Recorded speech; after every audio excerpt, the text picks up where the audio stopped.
Goddamn.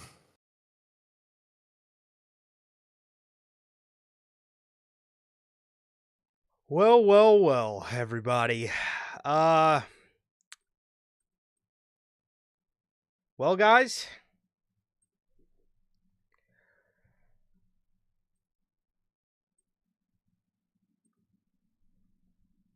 Hey, yeah, that's the word. Damn, we we've made it. We have made it, man. We are one day away from possibly what is going to be the saddest day imaginable for being a wrestling fan. Um, the other saddest day, probably to me as a wrestling fan, was the day that Bray Wyatt passed away. Um, most definitely. but man, we are, we are on the cusp of John Cena retiring. We're on the cusp of John Cena retiring, man, and it doesn't, it definitely does not feel real, bro. It doesn't feel real, but yeah. Logan says we are under 28 hours away from John Cena retiring, bro. Man, yeah, again, like I said, probably going to be the saddest day as a wrestling fan, for me. And geez, that is pretty crazy, bro. Pretty crazy.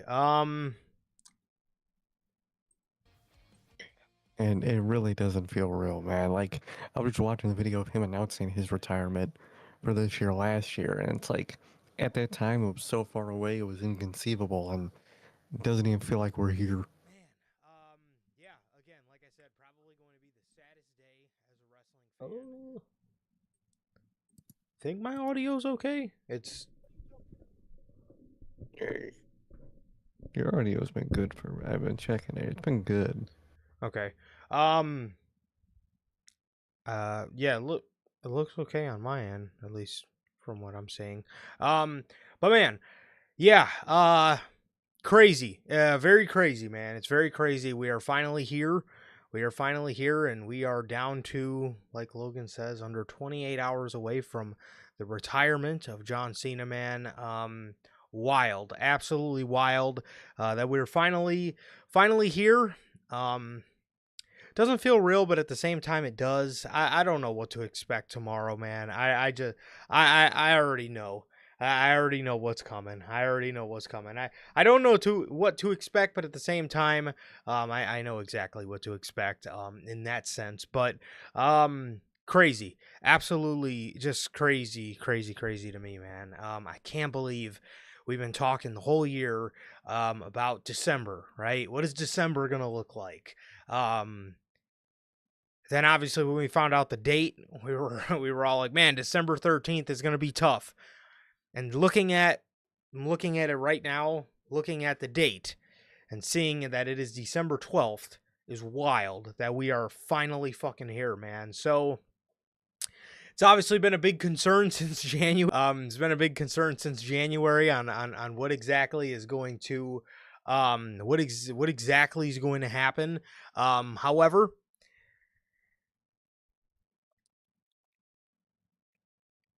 um man, I don't know. I don't know. Um, crazy, crazy. I just can't believe we're finally here, bro. We're finally here. The year long farewell tour is about to come to an end. So, man, Crazy. there are well prior to today there was some concern about John Cena and Gunther being the fucking open to the show. We will get to that. However, we're going to start you guys off with AEW news. And I know some of you may be like, darn it, we want to hear about the WWE stuff. But let me explain. We're going over AEW news first because I swear to you, we have one story on AEW today. We have one. There's one thing notable that came out of AEW for the news this week. I swear to you. And it's not even a dead week of news. we just have all AEW, or we have all WWE. We have one AEW story. Only one singular AEW story. That's insane. Good lord, man. I don't know what they got going on over there, but regardless,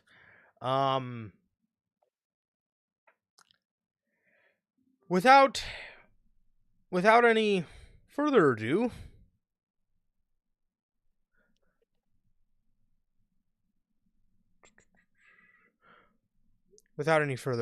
how's everybody doing? Thank you guys so very much for joining us here today for another edition of the news. This is episode 296 of the news, and we are on here, like I said, to go over the news as well as the Saturday night's main event predictions.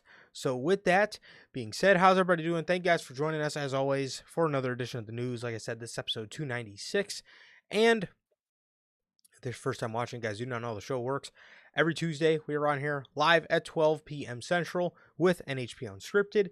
And every Friday at 3 p.m. Central, we are on here with the news. And with that, if you guys did miss this past Monday's edition, or this past Tuesday's edition of NHP Unscripted, that is episode 277, you guys can now watch that live on all platforms. That is Spotify, Apple Podcasts, and if you want to see it first, join us right here live, live on YouTube. Also, we are live for the post-show reviews for both WWE and AEW. With that being said, like I said, man, we will be on here live after Saturday night's main event, John Cena's final match tomorrow, with the review. So stay tuned for that. Like I said, we will live directly after the show goes off the air.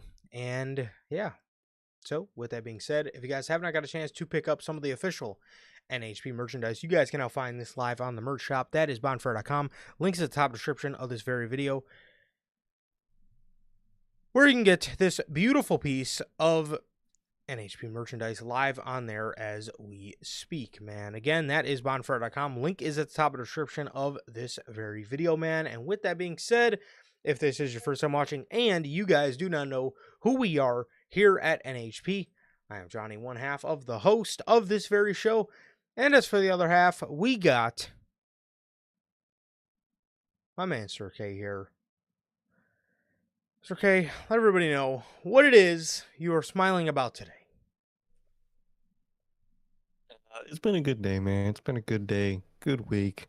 More dreadful and just not dreadful, but tomorrow it doesn't feel real, man. It still doesn't feel real. None of this feels real yet. So I'm waiting for tomorrow, man. Waiting for tomorrow. Waiting for Sunday to see how life feels on Sunday, and yeah, it's weird, man. It's really weird, man. But overall, I'm doing good. Just been chilling, man. Waiting for, the big retirement. And just waiting for Christmas, man. Just waiting for Christmas. So I'm doing good, like Toronto always asks. How's life? How's the family? Life's good. Family's good. How is everybody doing in live chat? How's everyone doing watching the replay?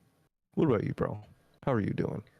Not too bad, man. Not too bad. Like I said, it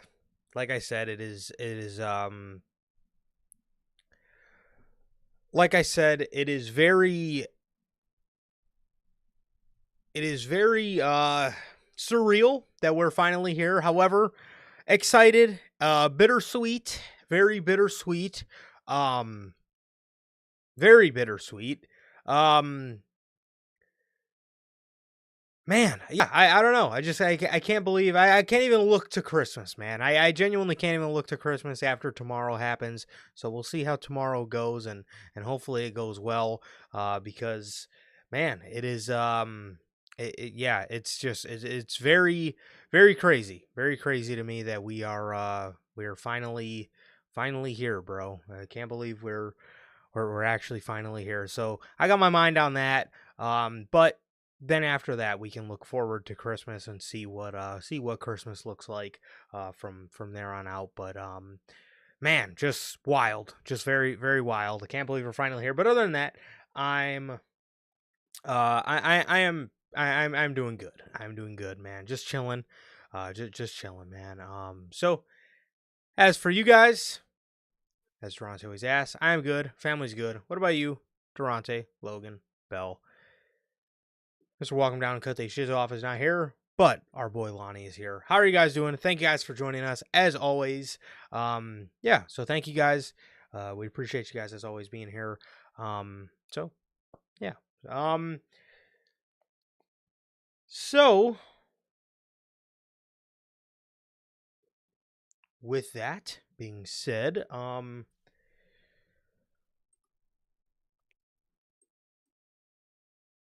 the let me see.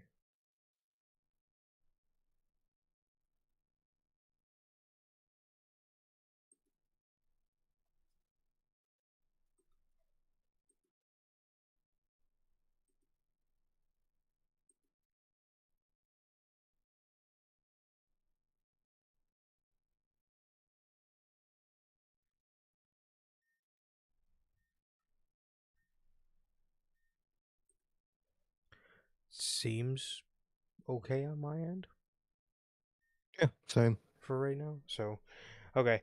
Um all right. Well, let's go ahead and start with our one AEW story for the week. Singular. Singular. Yes. One. So, according to WrestleVotes, MJF is reportedly factored into plans for AEW World's End. However, it is unknown to what extent. That is wonderful for AEW. However, yeah, I'm sitting in the same boat. I don't know what extent MJF's going to be showing up for either. The last time he was on television, he was feuding with Mark Briscoe. I don't know if that means he's going to come back and fight for the TNT Championship. Unfortunately, I don't really care.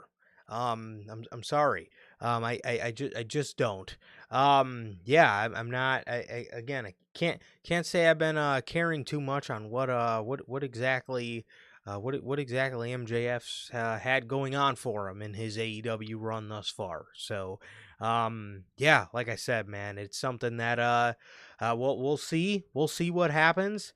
We'll see what happens with MJF and whatnot. But he's coming back at World's End. I'm gonna. I mean, it's gonna be good to see him back. I just hope they make me care about what he's doing. Exactly, man. Exactly. He's coming back. Care overall, man. They really diminished his character, man. Every time he comes back now, ever since they turned him back heel, all he does, he's in the same character loop of, he's an asshole, but it's the whole thing of, secretly he's just an asshole because, he's insecure about this, whatever. And you never get evolution to the character we did. And then they scrapped all the evolution, brought him back as heel, and we get this constant loop of nothing, no progress in his character, man. So who knows what he's going to come back and do? Does it really matter? Probably not. He's probably going to circle back around the same thing he does every time. And that's a really sad state to be in for a character, man, especially with as compelling and massive as MJF character was a few years ago.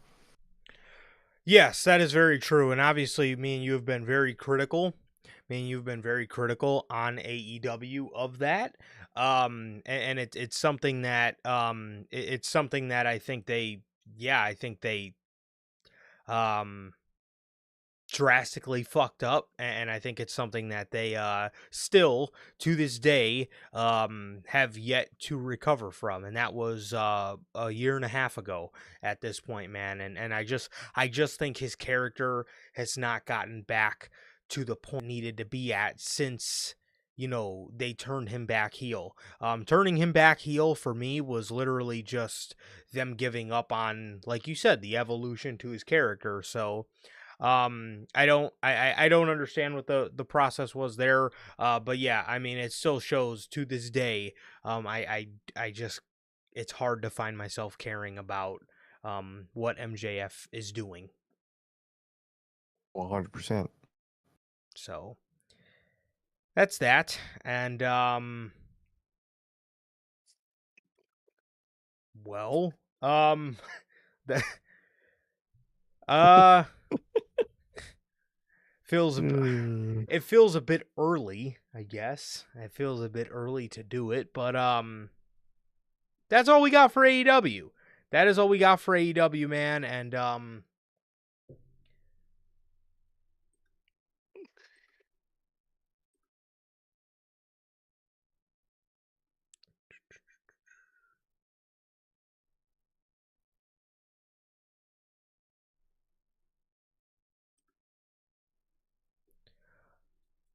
oh,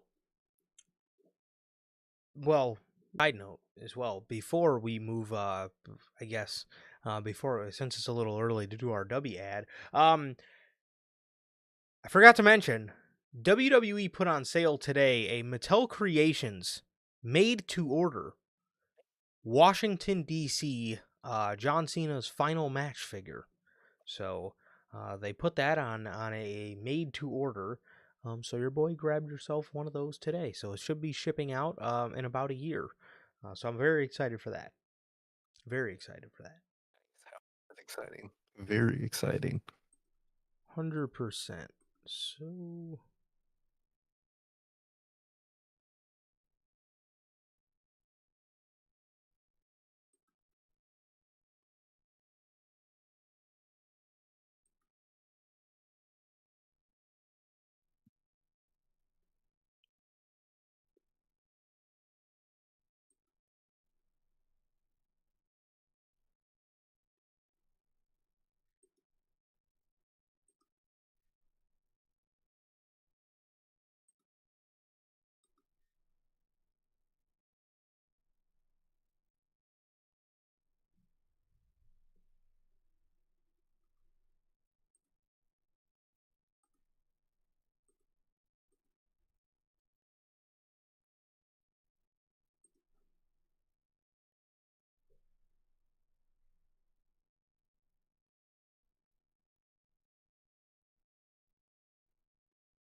okay.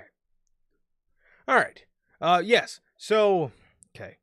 My bad. My bad about that. Yeah, but like I was saying, did grab myself a made to order final match John Cena figure. So very excited for that. Very excited. Oh, yeah. Forgot. We literally found out yesterday that it was going on sale today. So I was like, oh, okay. But regardless, now that we're done with all the AEW stories, before we move on to the WWE stories, we do have an official word from our sponsor here at NHP. We got a word from none other than W Energy, man. W is an energy drink loaded with vitamins and nootropics formulated to improve focus without a clean formula that is sugar-free, 0 calorie, free from fillers and artificial colorings, with 150 milligrams of caffeine per serving. You can get your W products today with the link below and code NHP at checkout to save yourselves 10% on your next W purchase. Truly. Always got to shout out Dubby. Whether workout, whatever you may need the energy for, whether it's Christmas coming up, whether it's staying up through the sadness tomorrow, man, no matter what the energy for, W got you. It'll keep you energized, you won't have jitters, and it'll taste good all at the same time. Truly always. Gotta shout out W. Absolutely. Absolutely, man. So, with that being said, thank you, as always, to the official sponsor of what we do here at NHP. Thank you, as always, to the great people over at W Energy. WWE, man. WWE. My God. Let's go ahead and start with our topic of conversation on Tuesday, LA Knight. Let's go ahead and start with our boy LA Oh, Knight. man. I know. According to Fightful, people within WWE are reportedly confused by the online reaction to LA Knight's booking on Raw. Despite some online reaction claiming it to be a burial, those in WWE noted that it was simply a standard story beat that will be revisited. The Observer, Uncle Dave, is now reporting that the angle on Raw was designed to keep LA Knight off TV for a while. So, what does that mean? You may ask. What does that mean? According to Bodyslam.net, LA Knight is reportedly expected to have a much better year in 2026. He is being positioned as one of the top baby faces, and the company is reportedly aware of the reactions and want to play the long game with Knight.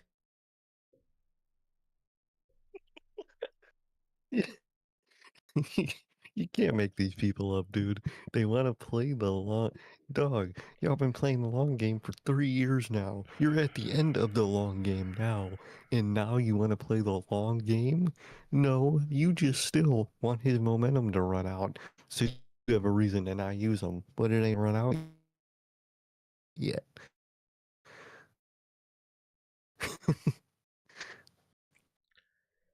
Dude, I mean, you put it the best way you possibly could, man. You actually can't make these people up. I mean, you really can't. I mean, bro, you have these people confused with LA Knight's booking. And the people backstage in WWE, they're confused by the fans saying it was a burial. However, they're citing it is a standard story beat that will be revisited. So, if it was a standard story beat that will be revisited, what was the point of you dropping it during Survivor Series? To have him be Exactly. and then, sure, he was in the Last Time Is Now tournament. So was Jey Uso. Jey Uso was in the tournament and was involved in War Games. So why couldn't LA Knight have been? Instead, you called upon Cody Rhodes to go be in War Games as Captain Cody. And LA Knight was dropped. And then the story got revisited just for you to drop it again and have them write him off. To be revisited again. Again, this dude went from getting his ass beat by the MFTs to now getting his ass beat by the Vision. You can't tell me at some point you're shocked when your fans start citing that this is a burial, because this is all you do with him. You have him just be a beat up for the biggest faction on the show, or a faction on the show. This is all the man does. So we see something like that. How do you expect us to not look at that and say, okay, at what point do we call this a burial? Not to mention, on Monday, you just utterly made the guy look like a fool. You literally just had him get his ass whipped by the Vision so bad to the point where he just looked like an idiot. Yeah. Exactly. Like, you're confused at the reaction. Why are you confused? First of all, y'all are morons in that room. What do they mean he's buried, man? We just had him get utterly destroyed by this group every week, and then they put him in the hospital, man. How was that a burial? Or, do you read what you write? Did you? Because I know you do, and I know what you know. You're Triple H. You're acting stupid, and I know you are stupid, but I know you're not stupid when it comes to this. I know you know what you're doing, and you don't like the guy. You're burying him because you think he's whatever. He gets in his own way, whatever stupid phrase they say that his attitude or whatever. Y'all just don't like him, and y'all just treat him horribly, man. It's a constant, and to the point where it's so bad. People were dead ass comparing it to the Ricochet write off of television. That's how bad y'all fucked up. That's how bad y'all made that man look. What are you guys doing? What are you confused about? And oh, guys, don't worry. He's gonna have a better year than last year or than this year, and we're playing the long game. The long game? What long game? The next vision? Is he gonna face them it again and again and again? Is that your long game here? And that's the thing, right? Now we hear this story about LA Knight's going to have a much better year in 2026. All right. Well, we got 3 that I can remember for next year because we've had Roxanne Perez apparently is going to be a huge focus in 2026. Lyra Valkyria is going to be another huge focus in 2026. And now you can add LA Knight's name to the list, which I don't get excited to hear this at all because look at the 2 names we heard about that were supposed to have a big year in 2025. Everybody constantly mentions the Finn Balor one, right? Finn Balor set for a huge singles push in 2025. And then Drew McIntyre was set to be a huge focus and dethrone Cody Rhodes in 2025. Drew has been neither of those things. He hasn't been a huge focus in 2025, and he also hasn't dethroned Cody Rhodes in 2025. Finn Balor legitimately is still doing the same thing that he's been doing ever since he's joined the Judgment Day. He's been side-eyeing people. That's his gimmick, I guess. He has a staring problem, just like Randy Orton does. They might as well fucking get these guys together as a tag team at this point. That's literally all Finn Balor's done this year. So much for his singles push. I don't believe this at all. Nor do I believe the other 2 with Roxanne Perez and Lyra Valkyria. Roxanne Perez is in the Judgment Day. Okay, that means she's going to be in Judgment Day backstage segments all next year. Lyra maybe has the best chance because I'm sure a breakup with the whole Bayley thing is going to happen next year. But even at that, I don't trust. LA Knight, I sure as shit do not trust. You want to cite in 2025 that we're playing the long game in 2026. You gotta be fucking kidding me. You have got to be kidding me at this point. You have done this for 3 years where you turned him back to LA Knight in 2022. He feuded with Bray Wyatt. Things look great. We heard then. LA Knight, he's going to win Money in the Bank in 2023. Whoop-de-fucking-do. They didn't do that. Then, in 2023, we heard that he was going to be the U.S. champion. I believe he was in a battle royal to get a title shot against Austin Theory at SummerSlam. That never ended up fucking happening. Like I said, he ended up being in a battle royal that year at SummerSlam. He never got the match with Austin Theory. He had to wait until the next year's SummerSlam against Logan fucking Paul to get his U.S. title. He had to wait 2 years to get a U.S. title. Now, to get a U.S. title. He's getting his ass beat by the motherfucking tree. They move him over to Monday Night Raw. And people are like, oh man, this could be good for LA Knight. He walks over to Monday Night Raw, and what do they have him doing? They have him as the weekly beat-up for the Vision. So he went from being the weekly beat-up to the MFTs to the weekly beat-up of the Vision. And now, after all that, now you want to tell me now it's time to play the long game. Get the fuck out of here. Get out of here. Like, it was never about the long game. It should have been the short game and the momentum game of playing the momentum and playing up to it. You didn't do that in the first place because you had the hopes it would die out. 3 years later, and it's still out. And you're now just saying that you're going to play the long game with them. Long game.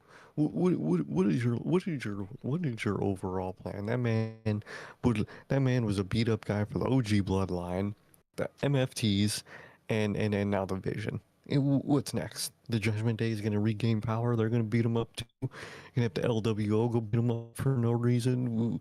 You're going to have Dark State come up and beat them up for no reason. What's next, bro? What's next? Is he going to be the gatekeeper for Obafemi on the main roster? Like, I don't trust you.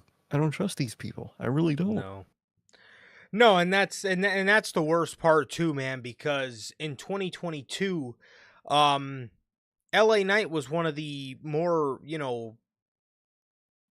it looked like he had a lot of upside. He was one of the, he was one of the talents on the show with, more upside to him. And we trusted him. We trusted them to make LA Knight a big star. They seemed like they tried at first. He really got himself over in that Bray Wyatt feud, and then it seemed like Triple H really did like him in the beginning of 2023, and then he, I guess, just stopped liking the guy for whatever fucking reason. And then, I guess there's this stigma of LA Knight that he gets in his own way. And that's what they're running with now. He gets in his own way, and all he did was get himself over. And again, it really just goes to show how much WWE has lost the trust of their fan base. And it really goes to show that, the more things change in the company, the more they do stay the same, because apparently it's still a horrible thing to get yourself over, because again, LA Knight has got himself over. He's made himself undeniable, which is something that they tout for a guy like Cody Rhodes. Oh, how awesome is Cody? He left, he came back, he got himself over. He never quit. He never said die. LA Knight's done the exact same thing, but because it's not in their plans, then it's not the plan. So it sucks. It sucks. It really does suck. Because again, in a guy like LA Knight's case, he's done nothing wrong, yet he gets punished. So Literally. Trust him, man. I love reading those blank is going to get a push next year's stories because they're always so just capping the whole. absolutely, they really are. And at this point, we hear them so much. Which ones do you believe at this point? So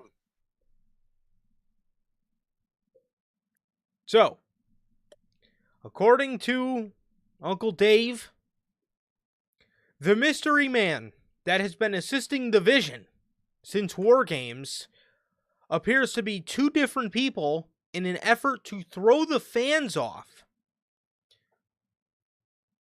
One idea suggests that the guy under the mask is Montez Ford. It's also noted that Paul Heyman is a big fan of Montez Ford. Guys, it's not Montez Ford. For real. I think Triple H is a big fan of Montez Ford for one particular reason, but I think we all know why. That too. And they also brought up the idea of Chris Jericho. If Chris Jericho is throwing super kicks out like that in 2025, almost 2026, then holy shit. He must have been doing his DDP yoga, I guess. Because my God, if that guy with that amount of athleticism is moving around like Chris Jericho, then fuck me. Literally, man. That would be the funniest scenario out of all.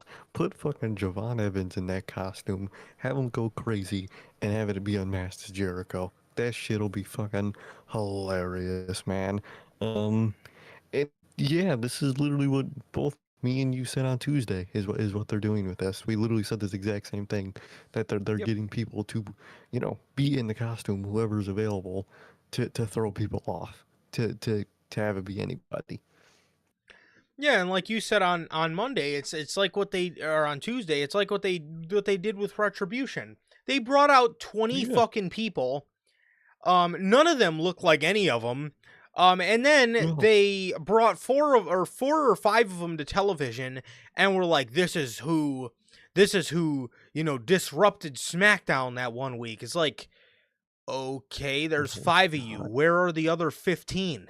Like Yeah. and then And again, all the people they brought out to begin with were like little scrawny people, and then you bring this one guy out here with, these long ass dreadlocks, and like he was not there. I can assure you he was not there. So, especially with Retribution too, you have these guys in like ski mask and like streetwear, but then this group debuts as like weird, like just colorful apocalypse characters or whatever, and like these are not the same people, and the same thing's gonna be with this masked person, and whoever it is, people are gonna be like, oh my god, how did they jump in the cage if it's blank? It's like, dude, they're literally telling you they're just putting anybody in the mask right now. Because I'm yeah. sure I saw a fan theory, which is very possible. They could just be doing this to throw anybody in the mask for now to for Chris Jericho's contract to come up. So when he does and, and reveal himself as a mask guy, the quote unquote, the whole time. If they do that again, whoever is under this mask is not doing Jericho any favors, because this man, again, this dude's throwing super kicks. This dude's throwing super kicks like he's not a 50-year-old. Okay, so I don't know. As for the idea of it being Montez Ford, no. Quite frankly, no. I mean, what are you gonna do? You're gonna put the Street Profits with the Bronze? Or are you just gonna put Montez Ford, with the Bronze? I mean, again, to me, um, I don't really see Montez Ford in a singles role. I don't. And again, it's very obvious Braun Breaker is the main single star out of the Vision. So what are you gonna do? You gonna have Montez Ford be a tag team with Bronson Reed? What the fuck are you gonna do, man? Again, to me, it's just something personally I don't really want to see. As Yeah, I think either.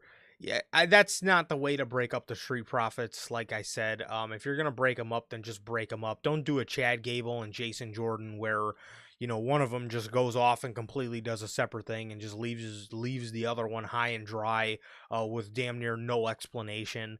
Yeah, I don't know. I think it's gonna be Austin Theory. There's really no other person that makes sense, and I mean, I said it before, like. I wouldn't even necessarily mind Jericho in the Vision. I feel like he may add at least a bit more of a interesting dynamic than Paul Heyman does. The only thing with it being Chris Jericho is you can't tell me this dude moving around right here is Chris Jericho, bro. I mean, again, this dude's throwing super kicks, he's throwing curb stomps. Chris Jericho is not doing none of that, bro. But again, as for Jericho and the Vision, it'll be funny, but it's actually an idea that I'm not really opposed to. I actually wouldn't mind it because, again, the dynamic that Paul Heyman gives to the group at this point is just not really interesting to me. But I think Braun Breaker does an interesting enough job by himself. Exactly. Paul Heyman just comes out there, yaps about nothingness, and really doesn't add any dynamic to the group anymore. I think Jericho would add a better dynamic, funny enough, and it is kind of a very Christian thing to do is have like a mask guy do all this wild shit, unveil it as him, and say it was him the whole time, and do all this stuff. It's a very Chris Jericho thing to write and book, man. So I actually really wouldn't be shocked. Austin Theory could be him, more than likely him, but even then, again, like I've been saying, I don't know how well he's going to mesh with this group at this point. Hmm. I think you kind of doomed this group with your own writings. I think this group is doomed to fail no matter what at this point. And surprisingly, Jericho might be one of your best options for this group, man. So, man, they really done fucked up with the Vision, dude. I don't think anybody thought when this group formed they were as fucked as they are. Yeah, I guess this is Triple H's best shot at trying to make his new bloodline, I guess. his new blood, his own Death Riders, man. How's it? Fuck. Yeah, God he damn. tried to make his own bloodline. He ended up making his own Death Riders. So And not even current right now Death Riders. I'm talking about like in the summer Death Riders. yeah, early 25 Death Hmm. Riders. Um, the ones that were running away from the Dark Order, those Death Riders. Speaking of Chris Jericho, we got some news from Uncle Dave.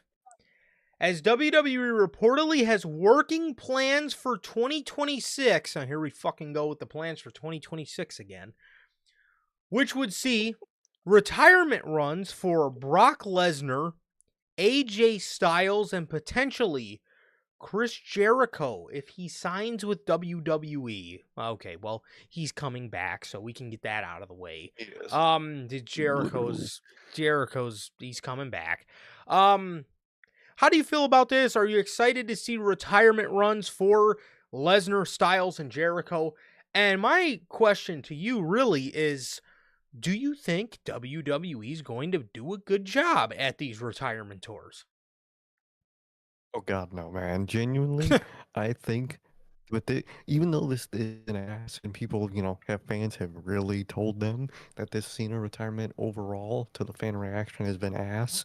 I thought fan retire wars next year. They saw how big in terms of like feeling it gave the wrestling world. I don't think they realized because that's mainly because it's John Cena and not necessarily just a retirement tour itself. But I think they're going to learn that next year when they try to spam it with all these people. And I think that's another reason why AJ Styles keeps talking about how he's not going on a retirement tour. He doesn't want to make it his whole thing. Um, I don't think AJ wants to make it a whole thing because I think he knows WWE is not only trying to spam these retirement tours for momentum and money and whatever, um, but he knows they're not going to deliver the expectations of a retirement tour. You hear retirement tour, you expect a lot, i.e., this John Cena one last year when we were told about this retirement tour, we spent 6 months from that point on thinking, planning about how this retirement tour was going to go. WWE didn't do that, and it's very obvious throughout this retirement tour they didn't do that at all. And they're not doing it right now for Brock, for Jericho, for AJ. They're not planning any of this, but they're gonna present these retirement tours as these grand things. They're gonna spam them. They're gonna overdo them. Like we said earlier, um, the thing more change, the more they stay the same. When WWE finds a groove, they are gonna dig that groove until it's meaningless, man. They did it with match types, with the gauntlet matches, with this, with that, with all this, with faction where they overdid it. They're gonna overdo it with retirement tours next year. These people are all getting one, and they're all gonna be ass. Um, First of all, what the fuck are you gonna do with Brock? He's gonna have 3 matches next year, probably. What a fucking retirement tour! You might as well fucking have him show up at Mania and can it in right there. Cause what the fuck? Um, Jericho. Funny enough, I think he has the likelihood to have the best retirement tour, if that makes sense. I feel like Jericho would really be able to camp it up and then do his own thing with one of those. And I really don't think AJ is really going to embrace the name of a retirement tour, but just because he's smart enough to know that, they're not planning around it, they're not going to make it as grand as it should be. You could tell he has no faith in them for that retirement Yeah. tour, Oh the way yeah. he talks about it, man. So I think they are going to do all these. And funny enough, I think Jericho has the likelihood to have the best one, but they're all going to feel like over pushed and it come at the end of 2026, we're all gonna hate the phrase retirement tour. I'm gonna tell you that right now, man. But what about you? What do you think about these retirement tours? Do you think they're gonna be good? And how do you think they're gonna go? Um so I think AJ for me has the best possibility of having the best one, I guess, in terms of like match quality. But like you said, I completely agree. I don't think AJ Styles is going to lean into the, this is my last time here type of thing. Obviously, they did it in Tokyo, but I just don't. don't see him doing that for every stop like they did for Cena. Like, you know how they do the Oh, celebrating with all of you one final time in Chicago or in Michigan or whatever the fuck. they do a Um, version of that too. what's I that? mean, I missed the gracing his presence one last time bit. I get it, he's a face now, and I get, Oh yeah. experiencing Cena one last. But the gracing your presence, come on, bro. Heel or Ugh. face, he's gracing that city's presence, bro. Say that shit. I'm sorry, but Yes. continue on. 100%. But yeah, I don't think AJ Styles has no faith in Triple H. You can tell. He has absolutely no faith in him, and I don't really think Triple H really cares for AJ Styles all that much, to be 100% honest with you, man. I don't know if it's a little bit of envy because people compare AJ Styles to Triple H's best friend all the time, Shawn Michaels, and Triple H figures, I'll show them that Sean's the best. It's definitely not this guy. So I don't really, I don't know if it's a little bit of that. I know FTR has talked a little bit about how, you know, Triple H, I guess, maybe is Triple H and Shawn Michaels envied them a little bit for saying that they were the best tag team on the planet. So I don't know if it's the same thing with AJ Styles, but there's some problem with AJ Styles there. However, regardless, that's irrelevant. But yes, I don't think AJ has any faith in Triple H whatsoever. I really don't. And I also don't think AJ wants to lean into the whole, retirement tour thing. In terms of match quality, though, AJ head above shoulders is going to have the best, I guess, farewell run or retirement run out of these guys. And the best one that I think is going to lean into the whole retirement, this is my last time here type of thing, is Jericho. Jericho typically is pretty good with like younger guys when he's not, overly around them. Obviously, we can see what Jericho can do for somebody if he's around them too much. Just look at Sammy Guevara, overstayed its welcome. Jericho, though, working programs with guys like MJF, with guys like Darby Allin, it's actually not that bad. It's not that bad. And he actually does bring a lot out of them. He brought a lot out of Cody Rhodes in early AEW. He brought a lot out of Kenny Omega when he first left WWE. And I think I'm pretty sure I just mentioned MJF. He brought a lot out of MJF. So Jericho working with guys like Braun, working with guys like Bronson, working with guys like Carmelo Hayes, even though we all know that's not going to happen. Working with guys like Javon Evans, even though that's probably not going to happen either. Working with younger guys, Jericho is not so bad. And then there is other names that he can tap into that I think would be tremendous for Chris Jericho. If Chris Jericho was going to have a final match for me personally, I'll throw my name in the Kevin Owens hat. But 100%. there's guys that he also has past history with that I think would be very cool for Chris. Kevin Owens is at the top of everybody's list. Sami Zayn. There's guys like Seth Rollins and Roman Reigns and CM Punk. He called CM Punk a cancer, so they also have AEW history there with CM Punk and Chris Jericho. There's a lot of history he has with a lot of guys on that roster. As for Brock, to be honest, there's a lot you can do with Brock. There is. Regardless on how I feel about Brock Lesnar being back in the company. Again, he just gives me why is Unk here vibes, but regardless, there is still a lot you can do with Brock Lesnar. I can, from a booking perspective, I can put my feelings to the side and say there's a lot you can do with Brock Lesnar from a booking perspective. A lot you can do with Brock.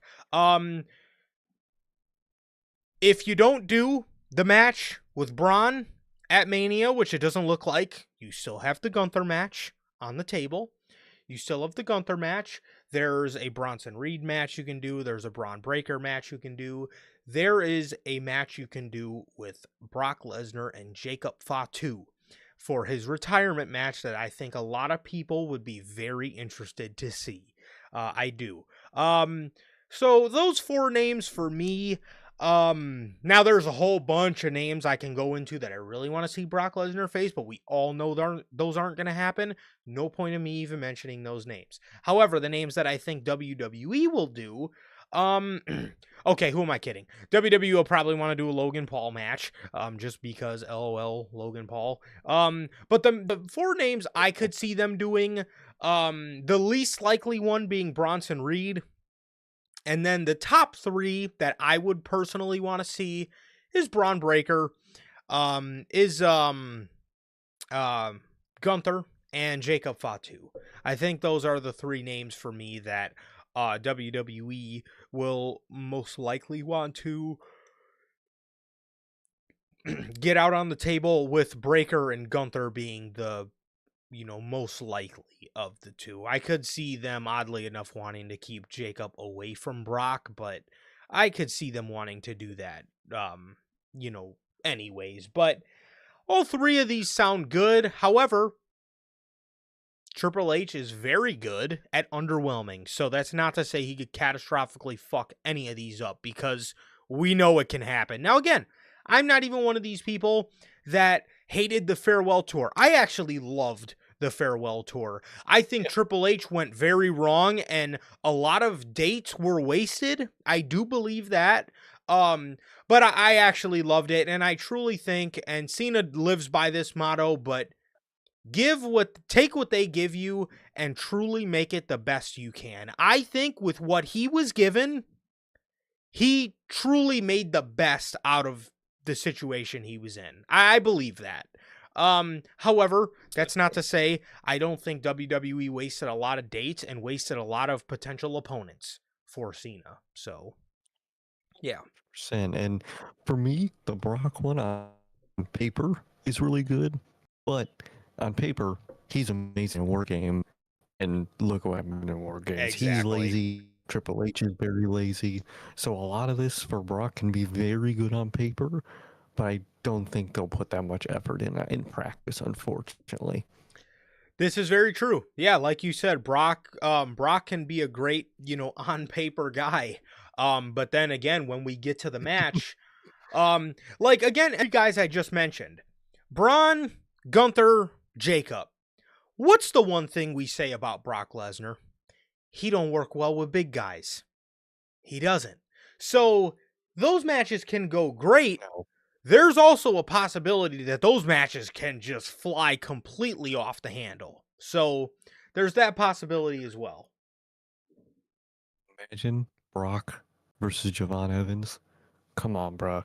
Come on. That is Brock Lesnar perfection on paper. It is. That could go so crazy, man. It is. That is. But he's lazy, especially nowadays. He's very lazy, man. So he's one of those names I really wish did work out, and I really wish he cared, because again, on paper, God, he is incredible, man. He's phenomenal. He Brock Lesnar, to me, is genuinely one of the most underrated performers the business has ever seen. Like, genuinely, he's so fucking good, and I just wish he cared more than he did. The way he can sell, the way he can like take somebody's offense and just make them look like $1 million, and the way he can again, like I just mentioned, the way he can do defense, but the way he can do offense, man, his offense looks so legit, like, because he's believable. He's Brock fucking Lesnar. So I always say, you mentioned Brock and Javon Evans. I'll mention my names you guys can laugh at. I always looked at matches like Brock and Johnny Gargano. Obviously, when Gargano was back in NXT, that was a huge dream match for me, because Johnny Gargano to me is still to this day, I'll stand on it, one of the greatest in-ring performers I've ever seen. Like, he's so amazing. One of my biggest dream matches, and I know it's obviously they're not even in the same company, but one of my biggest dream matches, and I brought it up to you for years, Brock Lesnar versus Darby Allin. I mean, dude, come on, bro. The way Brock would fucking destroy him, but also the way Brock can sell, for some of Darby's offense, I think would just be so. Could you imagine a coffin drop, but Brock fucking catches him into a German suplex? Then come on, bro.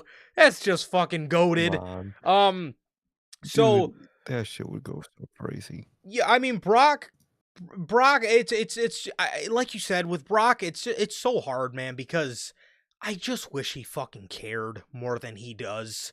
Because when Brock is on, dude, just look at AJ and Oh, Brock. Look at Danielson and Lesnar. Those are two back-to-back Survivor Series all-time classics right there. Those matches will be replayed for fucking years. Look at Lesnar and Balor from the Royal Rumble in 2018. Masterclass. It's a masterclass of Brock totally. Lesnar's work. And it's always with smaller guys, man. It's always with smaller guys. So again, on paper, a Braun Gunther Fatu match does sound fucking awesome. Especially Fatu, because he used to be in the box, so that would just be dope in itself. We know Jacob's a legit guy, and we know Brock is a legit guy, but those are all big guys. So there is a chance it could be great. There's also a chance that could go so sideways, man. So I don't know. It really could, bro. Gotti in the comments, what's up, man? How you doing? Brock versus Dragunov.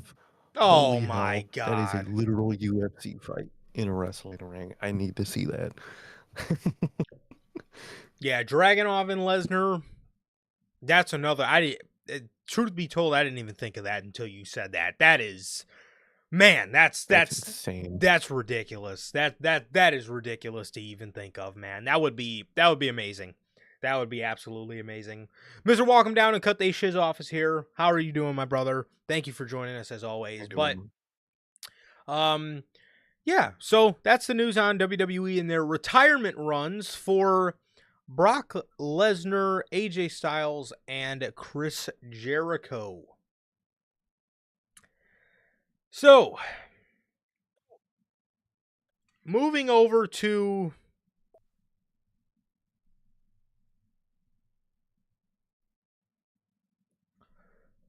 we talked about Lesnar being in War Games.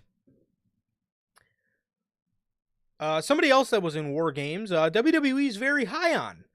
Not the men's War Games, but the women's War Games, because WWE officials are reportedly very high on Lash Legend. According to Bodyslam.net, officials backstage within WWE were said to be very happy with her performance during War Games and are confident she will have a breakout year in 2026. That's the seal of doom Oh, for WWE we got number nowadays, man. 4. We have LA Yep. Knight, Lyra Valkyria, Roxanne Perez, and now Lash Legend. I'm gonna write these names down and I'm gonna remember, because by the end of 2026, we better have had breakout years for all these competitors. At this point, we might have to add a segment to the year-end awards where we're WWE capping about these pushes, and we write these down. And at the end of the year, we list off which ones were true, man. Like, what the hell? But overall, man, I like Lash. I actually really like Lash. I think she's everything WWE thinks Jade is, or at least I was gonna wants say the Jade to same be. thing. Yep. Um, she moves pretty good. She's a pretty good hitter. She's that fucking elbow goes crazy. She's fine on the mic. I like Lash. She's I the like Lash. Like I said, I think hmm the bougie bully. except the nickname. It's not even the name. It's just it's the people saying the nickname. You have dorky ass Michael Cole Bougie bully. saying the bougie bully, and when if she says it herself, all right, I'm cool with it. Don't let Michael Cole say that shit for the love of God, man. But Gotti, I do know that Lash Legend was in the WNBA thanks My to Michael God. Cole and his great pronunciation. Um, but I like Lash. Although this is the seal of doom usually for people, I do hope she has a good year next year. Yeah. I like Lash. I think she's very good. I was gonna say the same thing that you said, man. She obviously to me is everything that WWE thinks that Jade Cargill is. I think she's a lot better than Jade. I do. Again, the theme song is fucking trash. She does need a Yeah, bit of a presentation reboot, especially in the theme song department. And the bougie bully, to me, man, somebody anything bully in he's somebody's bully. nickname is so corny to me. Get rid of that. The- Nickname her something else. So I like her. I I do. Sorry, what are you gonna say? Dude, unless it's fucking Gunther, no one should say the word bully. The word bully sounds so horrible when you're talking about adults, unless you're Gunther. He's the only one that makes that phrase worth something. He does. I do like when Gunther says he's going to bully people. Because it's He just the way he he does. says it, and he just has like a prick like attitude when he says it. Very underrated promo. But yes, Michael Cole did tell us that before coming to the WWE, Lash Legend was in the in the WNBA. So um Gotti, I talked about it in the open. It still doesn't seem real to me, bro. It still doesn't seem real to me. We are almost 24 hours away, under 28 hours away from the last time being now. So I'm very, very scared for that. And I don't know what to say. I don't know what to think, but I know what's gonna happen. I'm gonna look like an absolute fucking goofball tomorrow. I can tell you that. I'm sure we're all gonna be crying, man. So I guess I don't feel too Exactly. alone in that regard. But I'm probably still gonna be crying by the time we get on here. However, um, I did order me I to commemorate tomorrow. I already ordered me a Mattel Creations made to order John Cena Washington DC action figure Ultimate Edition. So man, I'm so excited. I'm gonna have a whole little Cena section in my display case, man. I am very pumped for that. So regardless, yeah, that's that. That is that. And yeah, I mean, back to this news on Lash Legend. Personally, I don't mind Lash. I think she's a lot better than Jade Cargill. And yeah, like I said, I think she is what WWE wants Jade Cargill to be. I think she's a lot better. I thought she had a pretty good performance in War Games, and overall, I think she's all right. So I yeah, think that's same. Exactly. Like you said, she just needs productions, which is more WWE than hers is on her. But that's just a common WWE problem anyway. yeah. So it's not new to anybody, unfortunately.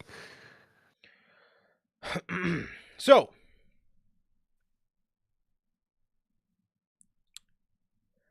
WWE, WWE. I don't know how many times we got to hear this shit, but WWE, according to Bodyslam.net, Yeah. they are aware. They are aware that SmackDown desperately needs help on the creative and talent side and are discussing plans to improve the show. SmackDown's roster is expected to be given a boost when the show returns to 3 hours. Now, we heard a bunch of different things. There's rumors of them calling up Obafemi and Ricky Starks to SmackDown and all these different people. Remember when they did this last year? Remember when there was supposed to be a draft last year and we were supposed to get, we were supposed to get Trick Williams on Raw and Carmelo Hayes was going to go over to Monday Night Raw and all these different things. Um, Not to mention, bro, we literally just heard in October that SmackDown was going through a creative refresh. I was gonna say that exact same thing. I thought we had this discussion a month ago. I thought they came to this conclusion a month ago and fixed it a month ago. You, because guess what? That running the team, and when the head of the table doesn't know what the fuck he's doing, no matter who you put at the table, they're not gonna know what they're doing. So I get again, Triple H, he's your buddy, but like you, he's stupid, and you need to get him out of that position, man. Get Road Dogg the fuck out of there. Send him on the road, and no, send him off the road actually. They're just gonna call people up. They're gonna hesitate to use like he always do, and nothing's gonna change, man. You're gonna have Cody Rhodes as your champ. You're gonna have new people from NXT that don't get a chance, bro. Carmelo Hayes has been on this show, and they don't walk all with that rising star. Nothing. SmackDown is doomed to shit, dude. I'm sorry. But what about you, man? What do you think about SmackDown? And it's gonna be looking up when they go to 3 hours. Looking up my ass. This show's fucked. Everything's fucked on this show, man. They refuse to look the actual problems in the face, dude. You can't make the show any better by just calling people up. You need to actually shake up your rosters on both shows. These people have been all on the same rosters for almost 2 years. You can't just add, 1 or 2 names here and expect the world to be fucking changed. You know what I mean? It's like, you need a draft. You need to superstar fucking shake up, whatever the fuck you want to call it. You need that. And most importantly, it needs a new head of creative. It needs a new head of creative. It needs somebody to get in there and give fresh ideas, because what you did last time was you fired everybody else, and that is damn near the point of his job. He needs to be accountable. He needs to be accountable for these things that go wrong with the product. That's largely the point of his job. That is the point of being a fucking leader. That is literally the point of being a leader, man. You typically are the first one held accountable for what is going wrong with your team. And he was the only one that wasn't there. And I said it now and I said it then. This is just going to repeat itself. It's going to be cool for a week or two, which it was. They brought Nakamura back with the old theme music. They slapped some face paint on the MFTs, and everybody was like, oh my God, the show's fixed. Again, you can't slap face paint on people and expect the whole vibe of the show to be better. They're still booked the same. Nakamura's been dead in the water. I don't know why anybody had any fucking upside for him. The show still sucks. You're piggybacking off Ilya Dragunov every fucking Friday night. Literally. That's all that.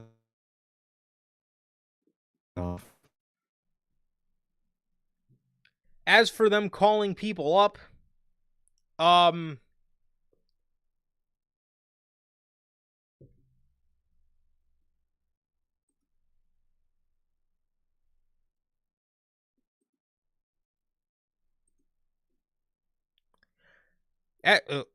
okay. Yeah, as for them calling people up, I don't, again, I don't know what exactly that's going to fix at this point, because a large amount of people that you call up don't end up doing anything anyway. So look at Fraxium, look at Carmelo Hayes, look at all those other names on SmackDown that have gotten called up and don't end up doing anything. So again, it's again something I don't really have much faith in. Not at all. So we'll see. But again, I really don't expect much to change until they really fix the main problems on SmackDown. What my thing is here, why don't they look at Ryan Ward? Ryan Ward was the head of creative during SmackDown 2016. And from what we know, he's just a member of the creative team now. Why isn't he given a head creative position? May I ask? Yeah, I don't get it. He's somebody that, again, is pretty proven. So I don't know why he isn't, unless I don't know who's the head creative of Monday Night Raw. Maybe it's him. I don't know. But something needs to change. Something needs to change, man. So yeah.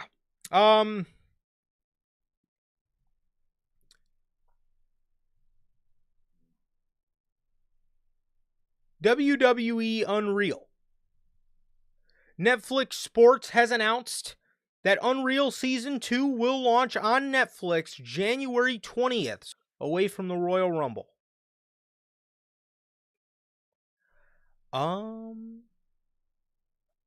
Well, this is good for you Unreal heads.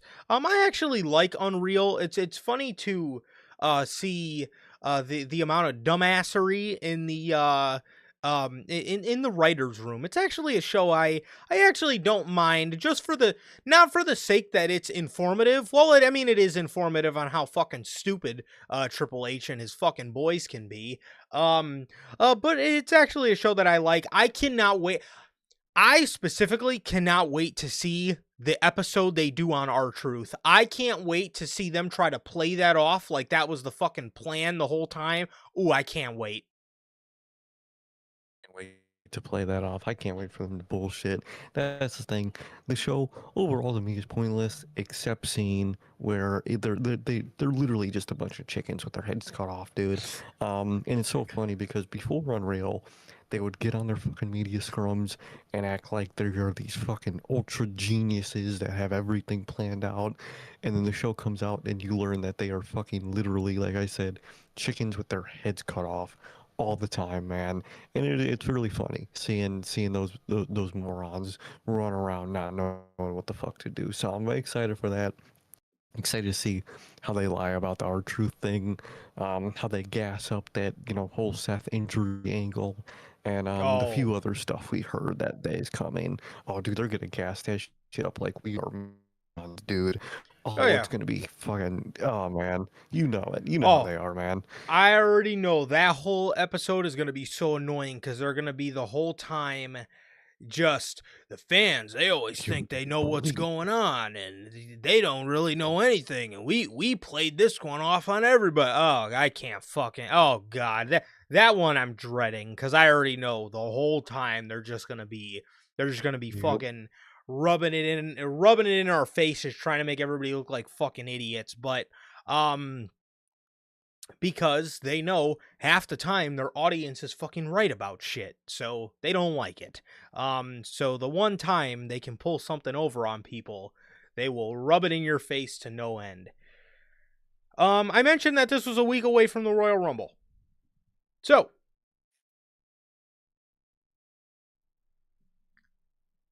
we have official, I guess, an official word on the Royal Rumble ticket prices. And my God, if WWE Boy. could not make themselves any more dislikable. The WWE and Saudi Arabia have made the 2026 Royal Rumble tickets available to the public today. Currently, 875,000 people are in the ticket queue. Here are the prices below. General admission tickets for the Royal Rumble are $21.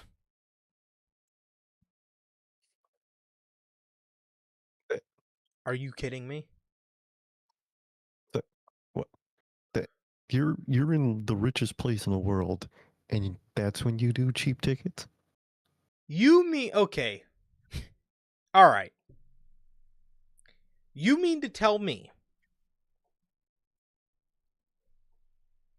you would price $21 tickets if you did this shit in America?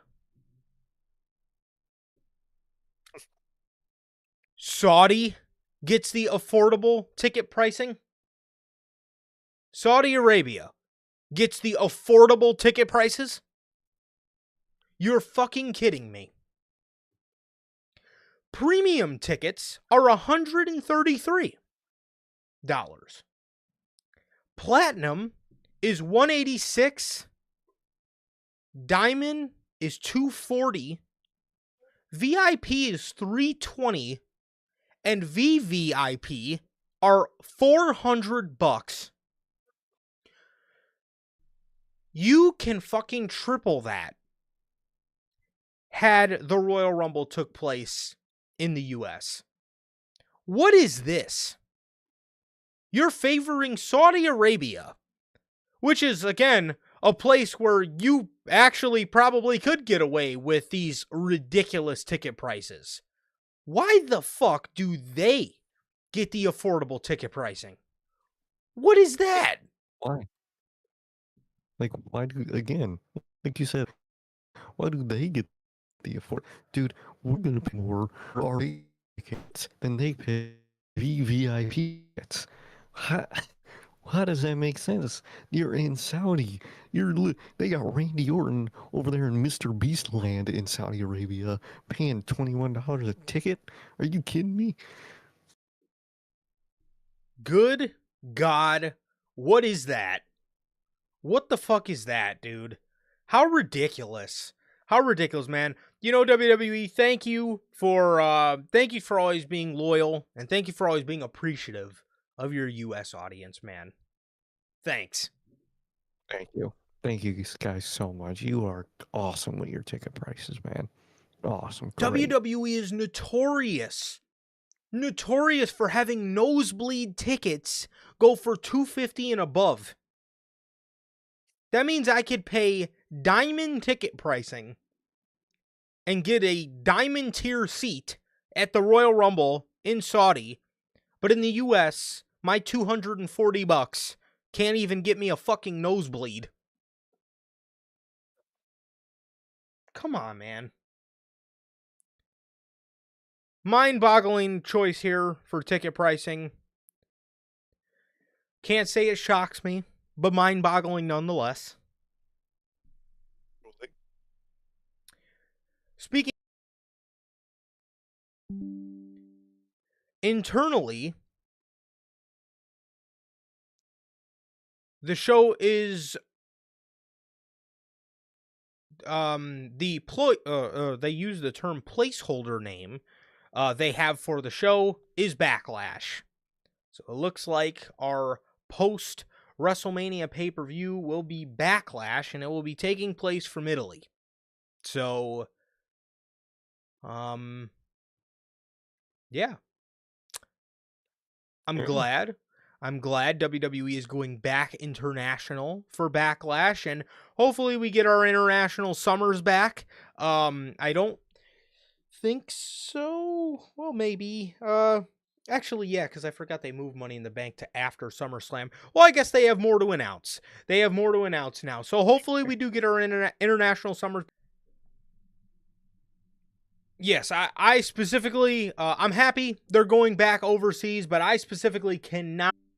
Okay.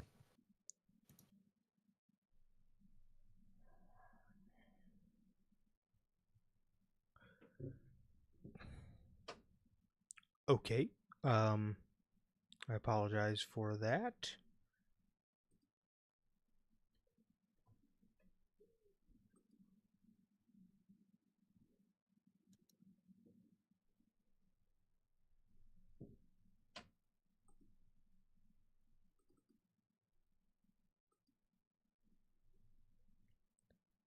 Okay.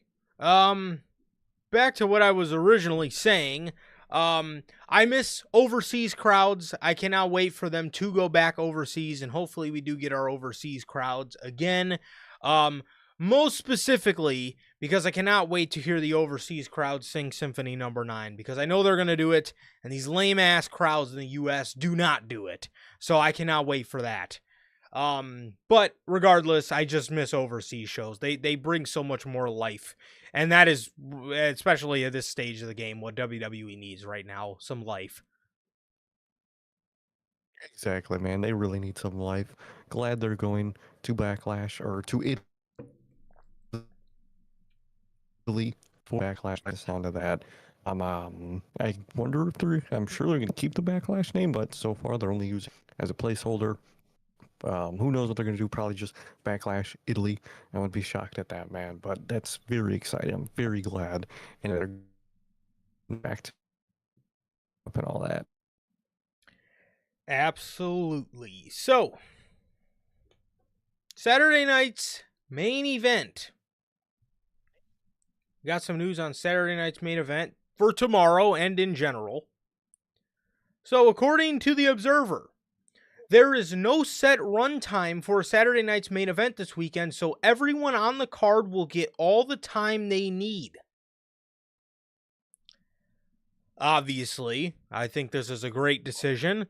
I think that, that was one of the things that killed Saturday night's main event was the hard 9 o'clock cutoff. I wouldn't doubt it if WWE still wanted that hard cutoff, as long as John Cena's retirement speech does not get cut off the way Bill Goldberg's did. Because if that's the case, if they do John Cena like that, then we're gonna have a fucking problem. But regardless, oh, this is great. This is great. And I think this is something that Saturday night's main event needed desperately. 100%. I think is a good thing. The time was always the big killer for these events, and you switched over to Peacock, and the time still was there, and it still sucked. Um, so I'm very glad they're giving it all these people time, and I hope it sticks. For sure. And with that, PW Insider is also reporting that WWE will be working on some surprises for Saturday night's main event this weekend. Personally, I know a lot of people may be looking at this as, oh, they're going to debut somebody's going to return, somebody's going to this and that. I honestly think it'll be people in the crowd that just want to come out and see John Cena retire. I could see, guy, if anybody, I know it's not going to happen, but if anybody was to ever get excited about Edge, it's not for a match. But who knows, man? Maybe we might see our boy in the crowd. Maybe he might be backstage, man. Who knows? Who knows who's coming out, man? Maybe we'll see people like Dave Bautista. Maybe the final boss will come out. Not come out on the show, but be in the crowd, even though knowing him, he'll probably want to fucking be on the show so he can get all the bit of spotlight he can. Who fucking knows who's going to be there? But I think, like I said, it obviously isn't going to be people on the show. I think more so the surprises will come in. People being in the crowd who are past rivals, friends, family, whatever of John Cena, just to see the GOAT retire. So I'm excited for to see who they have in store. 100%. I'm very excited. I'm in the same boat as you. I guess people are thinking it's debuts or whatever. I instantly assumed, like you said, old rivals, old allies in the crowd, giving a little shake to the camera, and just there to watch Cena. I could see names like Batista there, whatever, the crowd there to support. So that's definitely what I see, and that sounds really dope. 100%. 100%. Let's talk about the look of Saturday night's main event. So, WWE is reportedly dropping the retro look for Saturday night's main event. According to WrestleVotes, they say we are told to expect this weekend's Saturday night main event to debut an updated look, shifting towards a more modern day PLE presentation under the recent throwback themes fans have grown used to since its return a year ago. According to one source, WWE's planned this since August to refresh Saturday night's main event's brand as it's transitioned exclusively to Peacock. However, it remains unclear whether this new presentation will become a permanent direction for the series or if it's simply just a one-off change for this special John Cena edition of Saturday night's main event.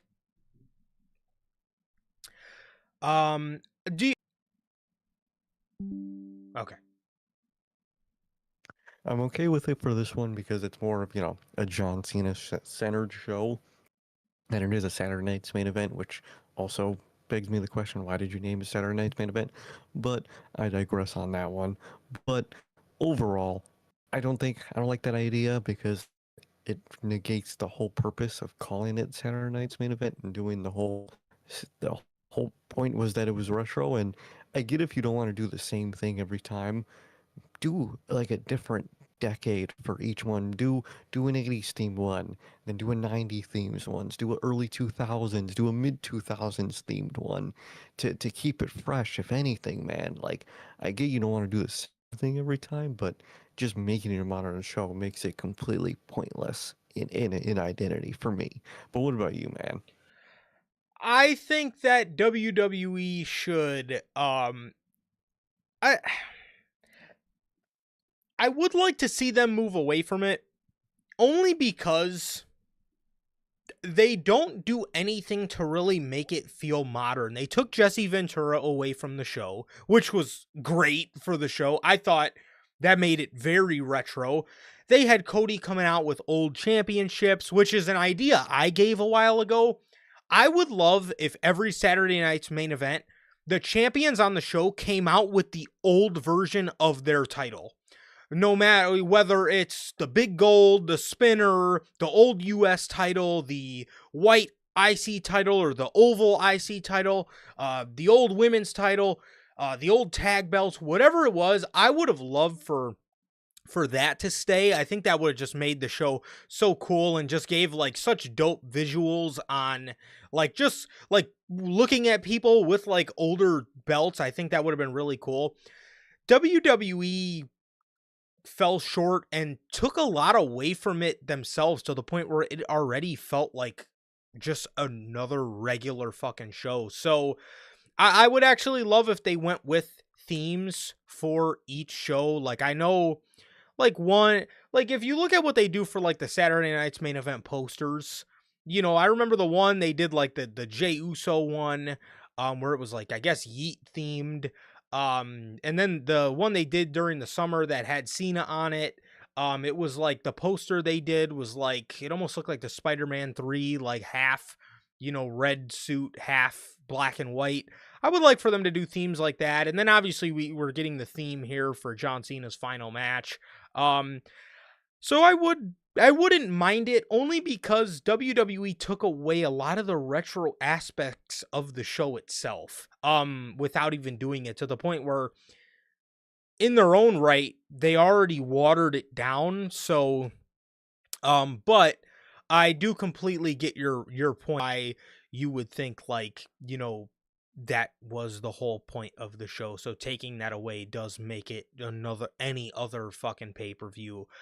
But at this point, personally, I don't really mind it. Only because I feel like WWE didn't put the effort in to make the retro fully feel retro in the first place. Most So, definitely. so yeah, that is that. As we do have some news on, we do have some more news on John Cena. As during his interview that just came out with Tom Rinaldi, well, does this shock you? And how do you feel about John Cena being an official ambassador for WWE? Does not shock me, man. I know it crushes the dreams.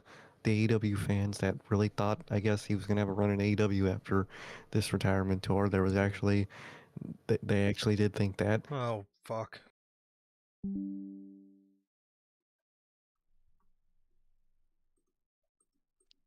Okay. He's always gonna be around this company. You know how it goes, and I think that's very good and perfect role for him, an ambassador. For the WWE for the next 5 years, and yeah, like Sir K said, man, that role is perfect for him. He's obviously he is probably in every sense of the word the perfect employee you can ask for. I mean, you can see why Vince McMahon loved the guy so much because he's just that dude. So, speaking of the GOAT,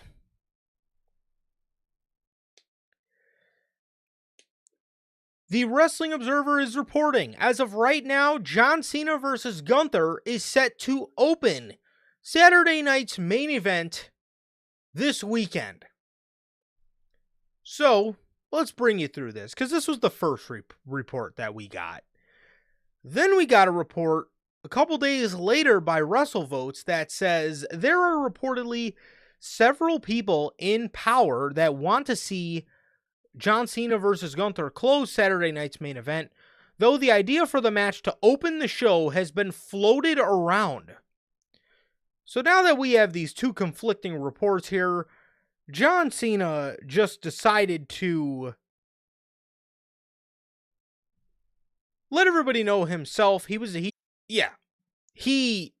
mean, the fact that there was an idiot in that room that even floated that idea of Cena and Gunther opening Saturday night's main event boggles my mind. Whoever brought that idea up seriously should not be in any position to creatively write or to creatively pitch ideas, because it's John Cena's final match and some asshat genuinely thought it would be a smart idea. I got an idea. How about he opens the show?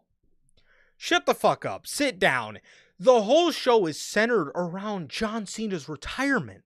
Why would you not have the show fade with John Cena, post his final match?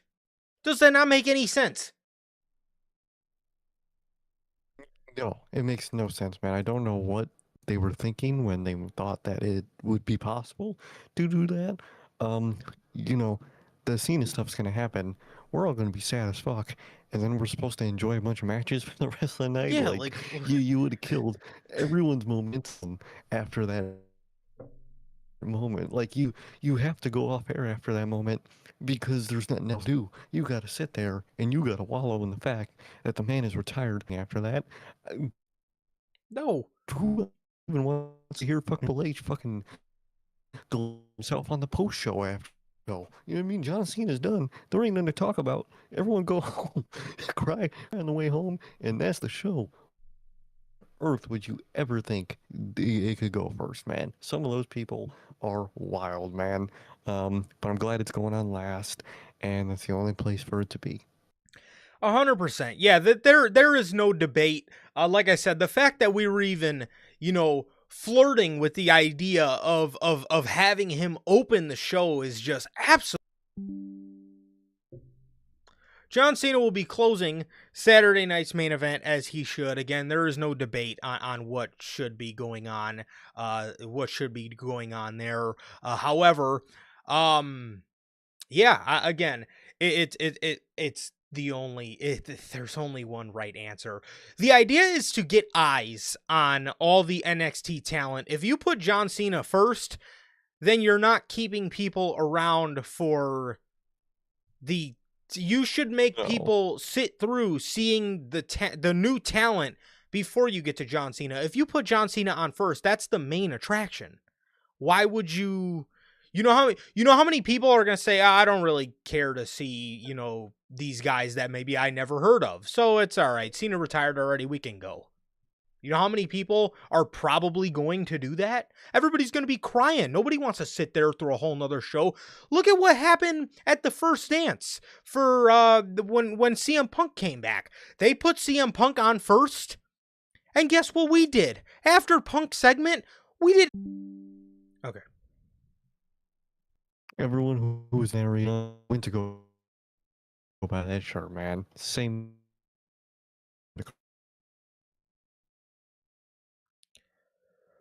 For sure.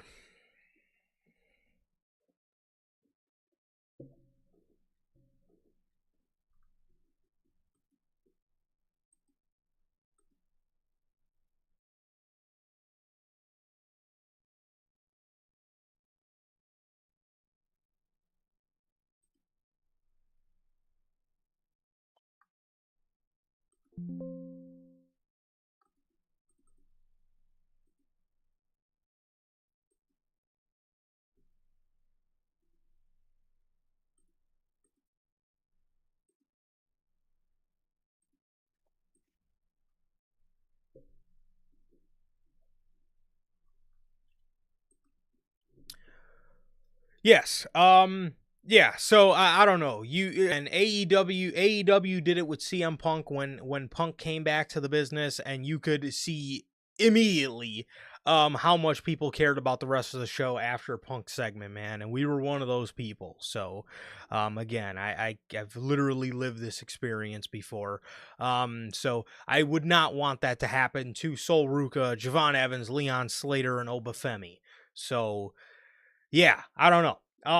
Definitely not the right call to have John Cena open his retirement show. That would be one of the dumbest ideas, on top of half the dumb ideas that you already did on the farewell tour anyway, like having Travis Scott celebrate his 17th world championship with him. So let's not fuck up again. Triple H, you mark. And that is all the news.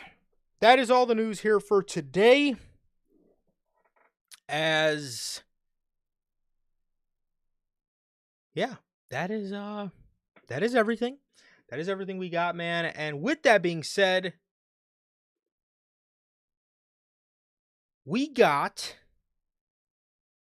some Saturday night's main event predictions for tomorrow night.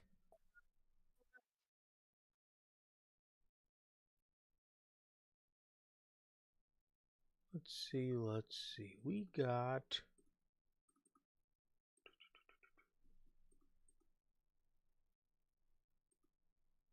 Just so far, what's that? what is it? 4 matches so far. Yeah.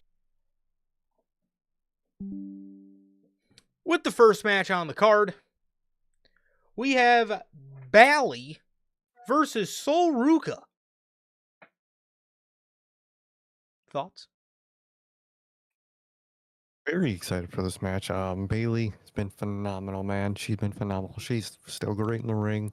Sol Ruka, one of the coolest and most interesting upcoming women. I'm very, very excited for this match. Who to win? I feel like a lot of these matches, it's gonna be the younger person overall.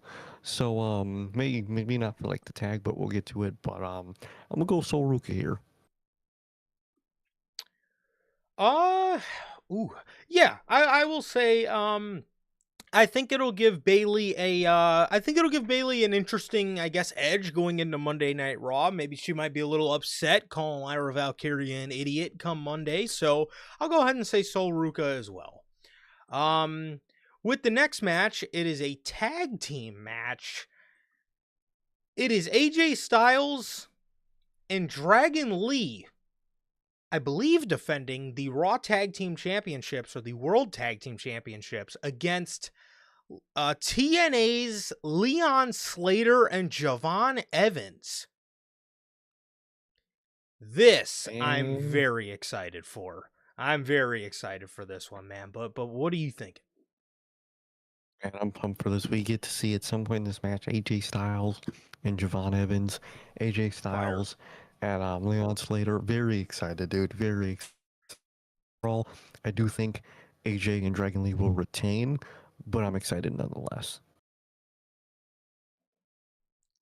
I agree. I think the like you said, I'm super pumped for just the idea of seeing Javon Evans and AJ Styles in a ring together. I'm very excited for that. And I'm very excited. AJ Styles and Dragon Lee, regardless, are a very exciting tag team to watch, and so are Leon Evans, Leon Slater, and Javon Evans as well. They're a very exciting tag team to watch as well. So I'm excited for this. I'm very excited for this match, and I think the win is going to go to the ace and undisputed boss of the Bullet Club, in the words of John Cena, and his homeboy Dragon Lee. I think, especially if it is for the Raw tag titles, obviously I'll go ahead and say AJ and Dragon. So yeah.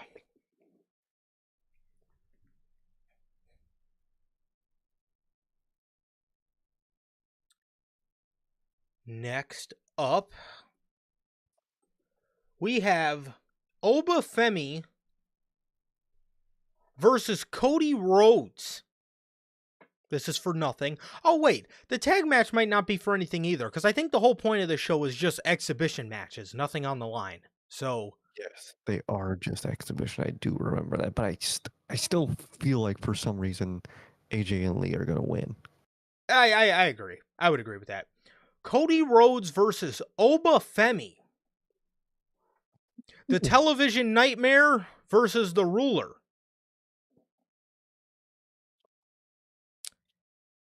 How you feeling about this? very, very, very, very excited for this, man. We get the Destroyer, the Inevitable, the Ruler, Obafemi versus Chad himself, Cody Rhodes, man. I can't wait to see Cody get fucking destroyed, man. And I don't know, man. I feel like he will beat Cody, man. I'm gonna throw my hat. Okay. But what about you, man? What do you think? Um, Man, I'm so excited for this match, bro. I'm so excited to see Obafemi mixing it up with guys on the main roster. I am actually going to throw my name in the hat of this whole Drew McIntyre theory that people are throwing out. I think Triple H doesn't have the balls to have Cody Rhodes lose in such a bold way to such a, up and coming guy like Obafemi. But I do think Obafemi will win in the sense of the whole Drew McIntyre conspiracy and Cody Rhodes purposely provoking Drew McIntyre because he knows that Oba is inevitable and will whip his ass. So I will say Obafemi by way of Drew McIntyre interference. And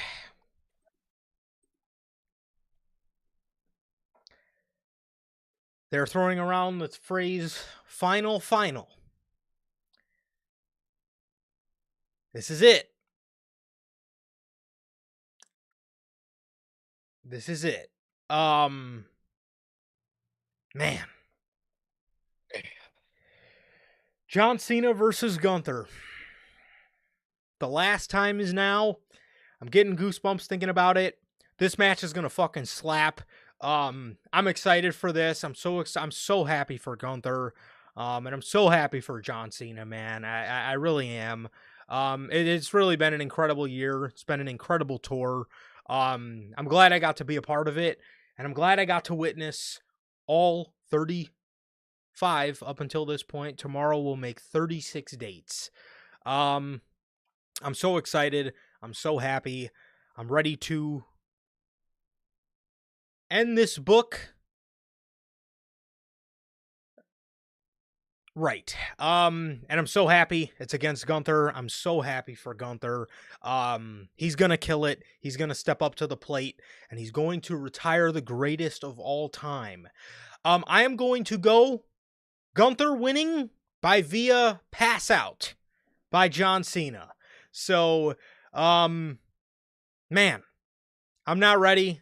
I'm really not ready, but I'm so happy for both guys, man, and I'm happy that I'm happy that the year went as good as it did. So, it's been awesome. It's really been a ride, and I can't believe it's about to be over. But I'll go ahead and say Gunther by way of pass out.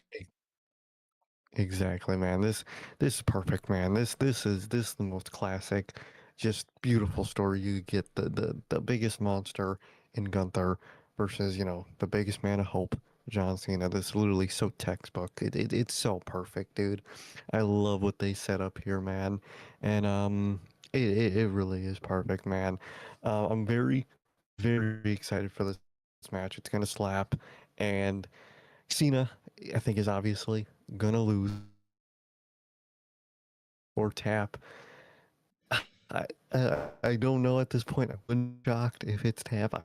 I know a lot of people don't want it. I know you especially don't want it. I Nah. wouldn't be shocked at it. I really wouldn't be shocked at it. But either way, very excited with Gunther winning here. I think it's perfect. I think it's the perfect story, and I think it's the perfect path for Gunther, man.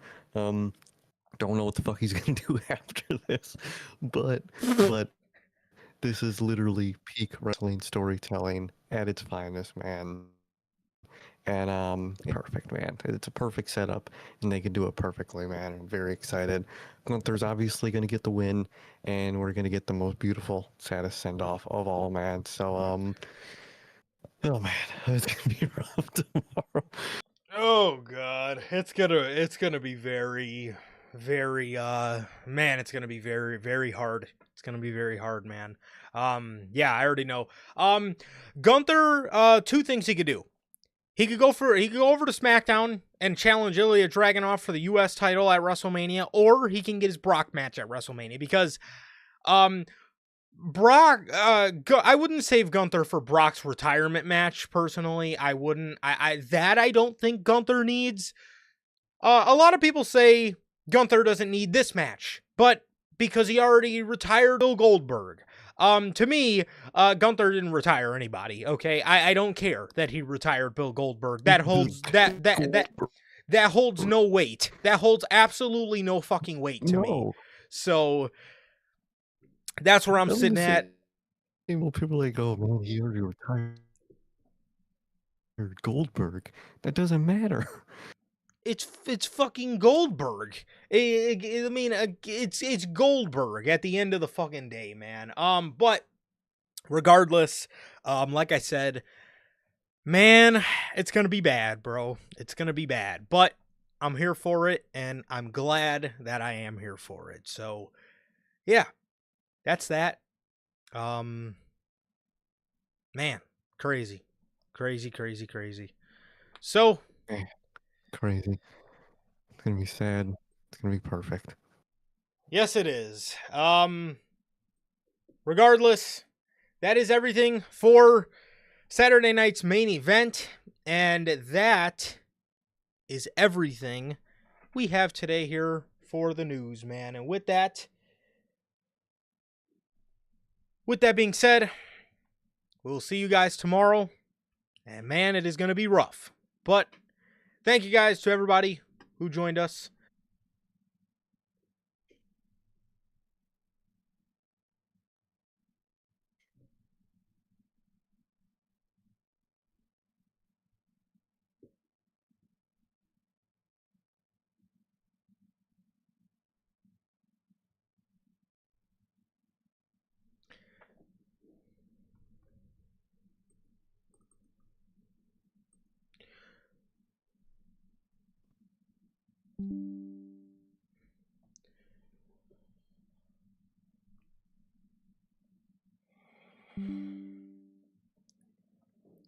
And that is going to do it for this episode of the news. This has been episode 296.